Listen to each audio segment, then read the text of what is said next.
احمد بیا این بگیره با هم دیگه بندازیم. بذار دارم فیلم. سلام داش احمد، خیلی خوش اومدی. مخلصم. ان شاءالله یه روز بشه با خانم بچه‌ها بیاد. ان شاءالله. به داش عباسمون هم سلام برسون. چشم. ایشون هم تشریف بیارن قدمشون رو چشممون.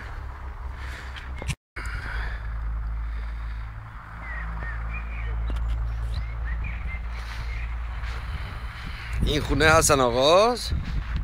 البته این دریاچه کوچولویی که داره تو خونه تمام منطقه زیر پاته. خدایش خونه شیکی داری داشت اصلا. این هم خونه های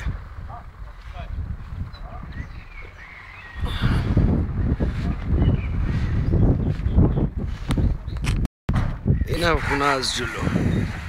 لای لای لای لای.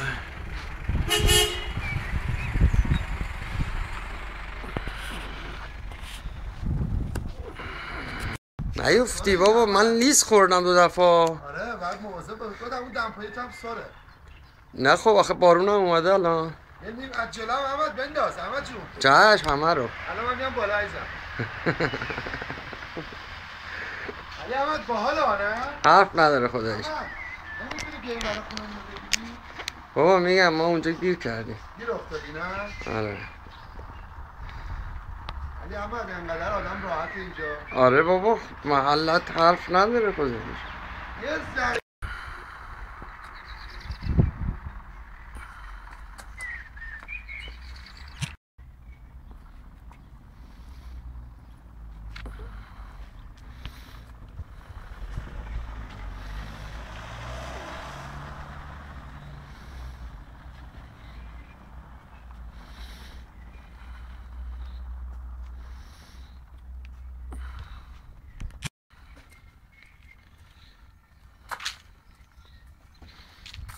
جلو.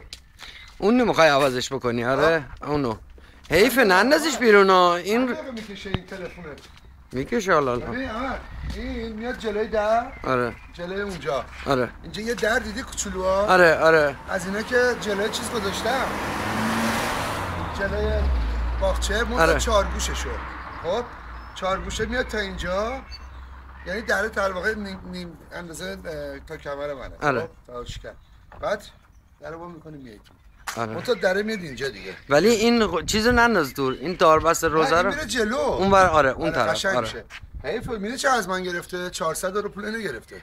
آره چیز قشنگه خدا. خدا. این درخت من چرا این بیچاره مثل که بعد از ریشه بزنمش یه 2 تا خوبش میگیرم. این از این ارزوناش گرفته بوده. آخه اینا مدل‌های مختلف داره احمد. نه ولی خب ممکنه از این قوزای چیز نباشه، لافن نباشه. لافنه. لافنه؟ سال پیاسال تا اینجا اومده بودن. زدیم یه ذره مریض شد. حالش گرفته شد. خب این همه دارم من به شما حال میدم.